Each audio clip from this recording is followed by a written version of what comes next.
And so, yep, everybody, welcome today. Today's webinar will be time management and organization. It's our first time management one of the semester. I think time management is one of the most important skills to master when you're in college with all of the things that you're going to be juggling. So if you can take something from today, that's kind of what we aim for. My name's Nicole and this is Michelle. I'll be presenting today and Michelle will be keeping an eye on the chat if anybody has any questions. And I can't see anybody, so if she does, she can let me know then throughout. The aims of today's session are to help you build time management skills, scheduling your time, which is really important in college, setting goals, and then having that work-life balance, which again is really, really important, particularly when you're adapting to college life. People forget how important it is to have that, social life balance and just time for yourself as well. So, obstacles, what stops us getting started? So I'm sure you might have by now had a couple of assignment dates released that are kind of looming. But what actually stops us getting started are those distractions, such as our phone probably being the biggest one.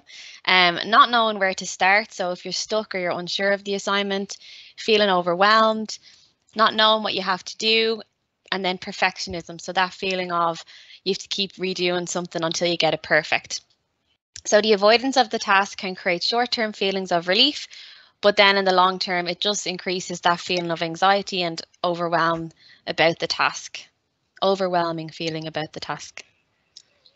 So if you want to go to menti.com and use the code 63360501, it will bring you to this slide and you'll be able to just anonymously give me a couple of answers. So what obstacles stop you from getting started on work?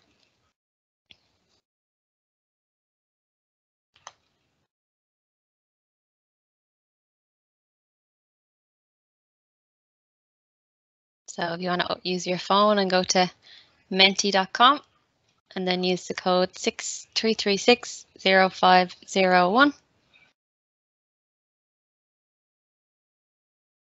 Where to start? Yeah, so much information. Yeah, like that information overload. Definitely. The phone, fear, unable to keep focus, how to get information. So that information gathering for your assignment before you can actually start it. Yeah, really good one. They're all really good ones. Scared to start. Things needing a clean. Oh yeah, that procrastination. What stops you getting started on work, Michelle? Yeah, probably if it seems overwhelming and then, you just don't want to start at all because it's just too much to do, or cleaning as well. I've even done recently all weekend. I cleaned. I had something to do, but I decided I'd clean everywhere in my room. So. Just to avoid whatever it is you need to do. Yeah, so they're all kind of very common answers that we all can relate to, I'm sure. So the importance then of time management. This is usually a nice little GIF on the screen, but it's not working, which is a shame. But anyways, it minimizes stress. Meeting deadlines help you to kind of stay on top of that workload, helps you to achieve your goals, to maintain quality within your work, helps you balance time between work, college, and personal life, which again, I will always emphasize is so important to have that balance. We would often recommend that you treat college as like a 9 to 5 or a 10 to 6, or some evenings probably will run over a little bit late, but try not to get into the habit of staying up till 10 or 11 doing assignments and then being wrecked the next day in college, because then that's going to impact on your attention and concentration as well. Organization is so important. I think time management and organization just go hand in hand together. That's why we call it time management and organization. So just some tips from that, like planning ahead, whether it's daily, weekly planners, study timetables. There's lots of different ones that you can do depending on what works for you. So some people prefer a day-to-day one, some people prefer a week one, or some people might use a monthly timetable. Prioritizing your tasks. That's probably my favorite thing to do is a to-do list. I love writing down what things I need to do and then prioritizing them in order of importance. So for example, if you have a number of assignments, trying to prioritize them in order of the dates that they're due, or maybe the difficulty of them as well, is a good idea.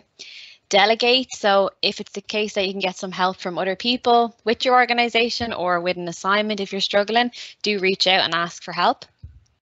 To-do list, which I just already covered, was ahead of myself there. Post-it notes for keeping track of things that you need to do. Having a routine is so important, and we'll be talking about timetabling now in a couple of minutes, but that routine and structure to your day can really help with keeping on top of work, keeping the stress levels down, and also just having a bit of that balance that I've mentioned a few times now. Setting alarms and reminders on your phone if there's anything that you need to do. Breaking things down, so breaking your assignment down into small manageable chunks. This is something that I think would be really good for you if you're struggling with getting something started, or that information overload, because when you sit down and break it into smaller chunks, it doesn't seem as daunting as just looking at the assignment as a whole. So there's an example there. So on Monday, do 2 readings, Tuesday, read over the notes from class, and then Wednesday, write the introduction. Invest in a planner or a diary or a notebook, or I think Microsoft Office has like an online diary and to-do list that's really useful as well, and it's free. So, if you can't buy one. Set realistic and achievable goals. We'll be talking about goal setting now in a minute. Minimize distractions. There's actually a cool app. I've never used it, Michelle. I don't know if you have. It's called the Forest app. And basically, when you put your phone down, I think a forest grows, and when you pick up your phone, I think it destroys the forest. So it's kind of like the incentive is that if you keep your phone down for a certain amount of time, you get this lovely forest on your phone. So I don't know if anyone's ever used it. If you have, let us know, or look it up and try it. And then use incentives. So kind of those small rewards at the end of doing a task. And we'll be chatting about that now in a couple of minutes as well. So which of these have you used before, or would you use? So going from that list before. Again, you can go to Menti and use the code 6336051. So those, like all those list of little tips and tricks that I mentioned there, is there any of those that you would already use, or maybe you think you might use in the future?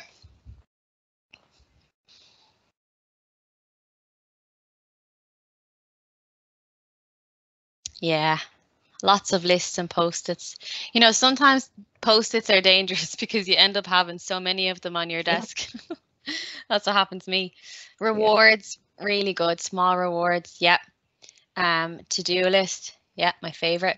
A daily notebook, a study timetable, and the tree app seems cool. Yeah, it does. I really should try it myself. I've heard about it a lot, but we should look that up, Michelle, I reckon. Would you use any of these, Michelle? What gets you through? I would use to-do lists a lot, post-its a lot as well. I've tried to move away from post-its because, as you said, they get out of hand and then they're just everywhere and you don't even know where it is, where the one is that you want. But yeah, lots really of good. They're all good ones. Okay, so actually getting started. So remember, activation precedes motivation. So what does this mean? So very often we will not feel motivated to complete a task, especially when it's something that's, difficult or unenjoyable, or if it's an assignment that you're like, I just cannot get my head around what I need to do, so I'm just not going to look at it. That's that avoidance piece. But we must activate the behavior first. So for example, actually sitting down and writing a couple of sentences on your assignment, and then that motivation then increases. So activation precedes motivation. So use the 5-minute rule. This is actually a really good one because 5 minutes is something that you could do. 5 minutes seems manageable. And what you do is you say, okay, I'm going to sit down and I'm going to start this for 5 minutes. If it's something that you're struggling with, tell yourself you're going to do it for 5 minutes without stopping, and then see if you still want to stop at 5 minutes, because you might have that, actually, no, this isn't too bad. I might keep going now that I've started. So the 5-minute rule, remember that one. It can be a useful one. Identify tasks and get started. So if your assignment isn't due for a while, make sure to write a start date in your calendar or diary. Get started. Don't overthink it. Just writing, even if you know we'll change it. That's what drafts are for. So yeah, like having in mind if you have a number of assignments that are coming up, or maybe they're due around the same time, it's good to have a look at what date you might start a particular assignment, what date you hope to finish that particular assignment, so that you can plan out your weeks rather than leaving things and feeling overwhelmed. Which is sometimes easier said than done. But scheduling your week, so set time aside to plan your week. This is kind of depends on what works for each of you, but sometimes students find that maybe on a Sunday evening, taking a half an hour to have a look at their schedule, if there's anything coming up, that they could edit their timetable. We have some draft blank timetable templates that you can use. I'll chat about those in a minute. But it might be a good time either a Sunday evening or maybe a Monday morning, depends on whatever works for you.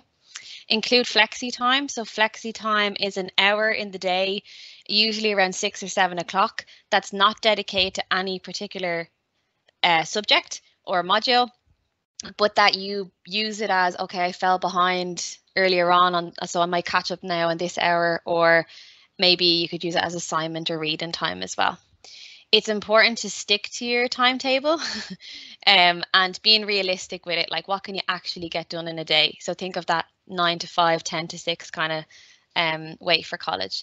So things will always pop up, but don't beat yourself up. Instead, take a breath and remind yourself that life happens. And if something doesn't go right, then just try again and get back on track. Okay. So has anybody created a timetable yet? So there's a multiple choice one there. It's either yes, no, not yet, but I will, or maybe you started but you didn't finish one. Great, that's what I like to see. Not yet, but I will. I'll give you some tips for those. Really good. Brilliant. This is great. So maybe after today, maybe you'll have that motivation to finish it and see if there's any tips you can take from us that might work for you. So great. I will move on from that one. So there is an example of a weekly timetable. So we would always recommend that students, make a list of any lectures and tutorials that you have, because they need to go in there. Make sure you're scheduling any breaks and lunches in between when you get the time, your dinner hour as well in the evening. That flexi time hour that you can see at 7 o'clock here is each of the days. Again, it's not dedicated to anything in particular. If you have a part-time job at the weekend, or maybe if you don't, if you put that like assignment time in, or reading time if you have a lot of readings, do what works for you, obviously. But we love color coding, as you can see. Yeah. So there's 2 different ways that we've done timetables this year. So this is an example of it's color coded by module. So Spanish is purple, business is red. And then the next one that we're going to chat about is more looking at, because if you have the hybrid model, the online lectures versus the on-campus ones, because that can be a little bit difficult to adjust to as well. So we'll show you an example of that next. See, the student has the gym in there, really important, whether it's gym or whatever it is, even if it's Netflix, just something that's not college work or a walk. So here is the example of an online and in-person one. And if you can see at the end of the timetable there, it's color coded for online in blue and in-person in purple. So see what works for you. You could also do the color coded by modules, but in brackets put online or on campus. I'd probably do that one. So it just depends what works for you. But just make sure, this timetable might be something that you're going to use for college, but do pop in any hobbies or interests and schedule out your whole day if you want to, if that works for you. Maybe Michelle, would you be able to, in a few minutes, pop in, the Student Central online resources, if you have a link to that? Yeah. And you can all find a blank template, for timetables like this. So it'll be blank, but you'll have all of the dates and time, or the days and time, in it, and you can just edit it to whatever way you'd like. Perfect. So set daily goals with reminders to complete the most important tasks first. So try not to avoid the one that maybe you need to start first and prioritize your work. Does anybody have an assignment planner created? And maybe you don't know what one is, but that's fine. I can go through it. So yes or no, not sure what it is, started one but not finished.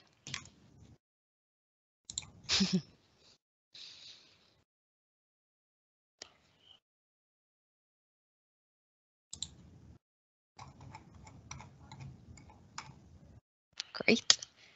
Thanks for answering that. Okay, so there's 3 that not sure what it is and 1 has not got one. So maybe you'll pick up something else from this as well.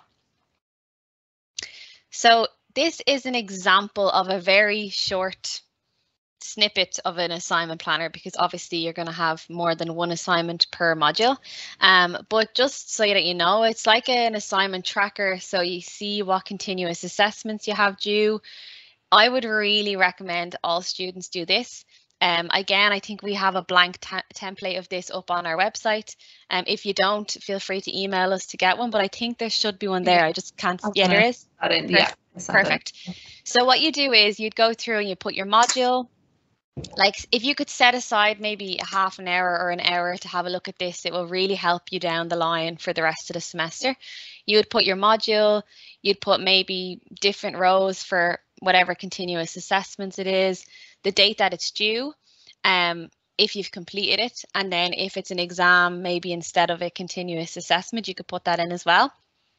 I would use this whatever suits you guys, but I would do, like, when you've completed one, I would mark it then, like highlight it in green on your Microsoft Word, or maybe if you've started it, to highlight it in yellow, so that as you're going along, you're seeing that the work's getting done, and also that relieves a lot of stress when you can visually see that you are getting through it. And it's really good as well for organization, having it in the one spot so you don't forget about certain dates as well. So that's the assignment planner. So think long-term, a term at a glance. Create a long-term calendar. This can help you plan out your semester. You can include any projects, due dates, or exams that you might have. Think of what else you're involved in with or plans you have, and you can include them in that as well. Use color coding or symbols to differentiate between events. Use this to answer these questions when you're planning your weekly schedule. So when will you have to plan ahead to meet these obligations, and what time do you study best at? That was something we covered last week as well, and I don't know if you were here for last week, but if not, it's making sure that when you're setting up that timetable, you have a think about, are you more productive in the morning or are you more productive in the evenings? What works for you? Don't try to make yourself get up at 8 o'clock and do work if you realistically know that maybe you might be better doing it in the afternoon. So just have a little think about what works for you, because everybody is different. Sorry, wouldn't skip the screen. Setting some goals. So some of you might have heard of SMART goals before. I'll do the breakdown of what each of the letters stand for. So long-term vision and short-term motivation gives us focus. Organize your time and resources. There are 3 levels of goals. So short-term, medium, and long-term. Your long-term goal might be to get your degree, to maybe eventually one day buy a house or an apartment or rent, whatever it is, to excel in your career, or maybe just to find out what career you'd like to have, go traveling, whatever that is. That might be your long-term goal. Your medium-term goal might be just to pass this year, to get some experience over the summer, or book a trip when you can, when it's okay to do so. Obviously, I think that was kind of more so from last year, but I think travel restrictions are kind of lifted now. And then short term, maybe that's just to submit your assignments, make friends, join a club or society, or have a look at different options now that you're in college, what kind of things you're interested in that maybe you might like to do in the future. So what are some of your goals? They can be either of those. They can be it could be a short-term goal, it could be medium, it could be long-term. Do you have any goals, Michelle? It is a hard question. Yeah, it's obviously long-term goals that I'd say a lot of people have, which is eventually like own a house, or specific career goals. But yeah, short-term ones would be good to keep on top of your assignment. That's a good one. Really good. Yeah. Short-term goals are probably the ones that we would use more regularly because we might use them on a day-to-day basis, like yeah, keeping on top of your assignments, pass your exams, really good. Get a job eventually, yeah. Finish the assignments, yeah, really good. Try to meet new people. Sorry, I skipped that one. Yeah, that's a really good goal, especially coming into college. If you're a first year, trying to like go and join. I think there's so many different clubs and societies out there in the college, which is amazing. So I'm sure there's an interest for everybody. So that's great. Great, thanks for that. So here are some SMART goals, like the breakdown of a SMART goal. So specific, measurable, achievable, relevant, and time-based is that. So here's an example of a SMART goal for somebody that was going to maybe try and have a look at their essay that they were struggling to tackle. So I will write my introduction to the essay, and that's specific. I will write 300 words. That's measurable because 300 words wouldn't be too much. I can manage 300 words, so it's achievable for you. It's for my next deadline, so it's a relevant one, and it's time-based. So I will do it between 6 and 8 p.m. tonight. So that's specific, it's measurable, it's achievable, it's relevant, and it's time-based. We also have some templates of these online on the, I don't know if you popped that in the chat yet, but if you do get a chance, have a look at all the resources that we do have. And if you're struggling with one of your assignments, maybe try set yourself one of these SMART goals to try get yourself started. I'll send that in as well. Great, thanks. So SMART or not SMART? We were talking about this actually. So when we say SMART, we don't mean that it's a silly goal that you have. We just mean like following these rules. Is it specific? Is it measurable? Is it achievable? So maybe a not so SMART goal would be I plan to do more study on a weekly basis so that I can watch more Netflix at the weekend. And maybe a SMART goal would be I will spend my 2-hour break on a Monday morning preparing my assignment with the nearest deadline so that I won't have to do it this weekend, and then I can watch Netflix. So that would cover all of the different SMART that we mentioned. Okay. Take regular breaks. This is so important for students. You know, you can get into a habit of sitting at your desk from 10 till 7 at night, and you probably wouldn't have even gone outside for a bit of air. So take short, regular breaks throughout the day. Studying and when you're working, it doesn't mean you have to give up all the things you love. So make time for hobbies, friends, going for walks, listening to music, playing games, whatever it is. If you're ever feeling stressed or overwhelmed, take a break. So take a step away, either go out for some fresh air, talk to somebody, close your eyes for a few minutes. Make a cup of tea in my case is what I would usually do when I need a minute. And that could be just even 5 minutes away from the desk to just gather yourself and then go back, because sitting at the desk when you're feeling overwhelmed, you probably won't get too much done anyway. So just listen to your body and mind your well-being. That's one of the most important things that you can do. Set time limits. So I've kind of mentioned this a few times. Have that work-life balance. If you stick to time limits, you can enjoy your breaks then guilt-free. So if you do a good amount of work between 10 till 6, but you still take your breaks and your lunch in between that, then at least then in the evening you'll be like, oh, I did a lot today, so I can go to the cinema, or I can go for a coffee with my friend, whatever it is. But just don't forget to go back to studying. In that case, if you finish at 6, I'd say go back to it the next day. But if it's maybe a 2-hour chunk that you did during the day, just make sure after your little break that you go back. So example, I'll study for 2 hours with no distractions, and then I can watch TV for 1 hour. This helps to boost self-esteem and confidence as well. Use incentives. So we all need to have a reward after doing something. Long-term goals can be difficult to work towards as they feel so far away. That's why we're saying the short-term goals are something that we would use more so on a daily basis. It's important to find what motivates you. Everybody's different, to get things done in advance rather than leaving things to last minute. Give yourself an incentive then for reaching that goal. So if I get my assignment finished before I leave college today, when I go home, I can binge watch Netflix all evening, which is something that I think we all do. So Yes. reward yourself regularly and do something that you enjoy. So what incentives would you use, if any? I know what mine is. What's yours, Michelle? Yeah, mine is probably that Netflix, I would say, especially when I was in college now, it would have been Netflix or going for a walk as well, trying to fit that in. But yeah, especially after a long day of studying in the library, I think it's nice just to go home and chill out in the bed and watch Netflix. That's what I like. Yeah. To do. You? Oh yeah, same. Or the cup of tea and yes, chocolate. Tea, chocolate, Netflix, my favorites. Or walking, leisure reading, yeah. Taking out a nice book, having tea, chat with friends, watching a movie with a friend, going for a walk. Yes, I can relate to all of these. And they're really good incentives because, incentives don't have to be costly. Like they don't have to be something that you need to spend money on. It can be the simplest things that actually, make us feel like, oh, I did a good job there, so I'm going to reward myself. Watching TV. Yeah, really good. Just be careful now when you get into a good series that you're not, 10 hours later Yeah. and you've gotten nothing done. So remember to just keep an eye on that time. So that's great.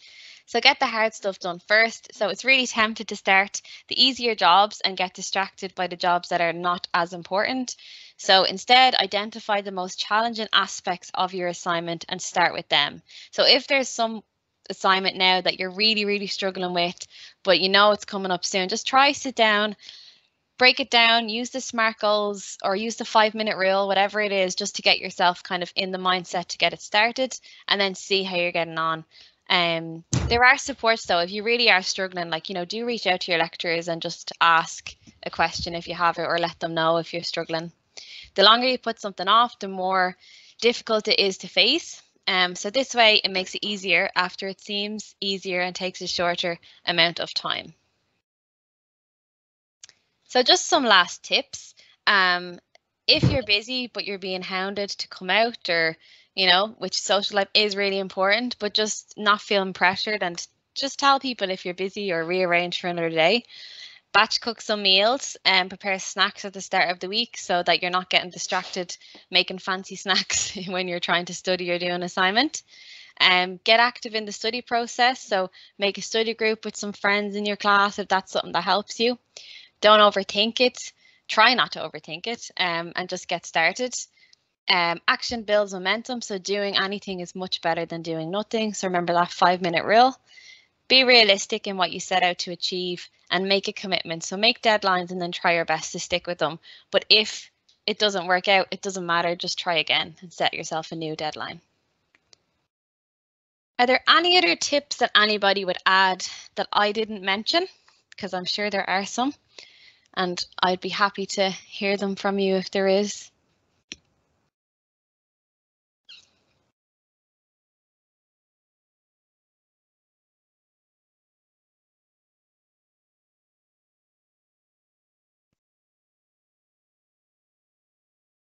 Nope, I just covered all of them. Yeah, I was trying to think myself, are there any other tips, but I think you've definitely covered all the really good ones. So yeah, I'll give it another minute just in case. Yeah. Well, sure. If I move past this, someone can pop in the chat if I've skipped ahead too soon. So just to conclude then, organization such as timetables, to-do lists, assignment planning, which again, check out our website that we've put in the link to for all of these resources, including the setting goals, the SMART goals template as well, the technology and apps. Try Outlook for using your calendar, your to-do list, and that Forest app, which I've heard is really, really brilliant. And then using that 5-minute rule. So just sitting down and trying to just get started, because once you do, it's generally easier to keep going with it.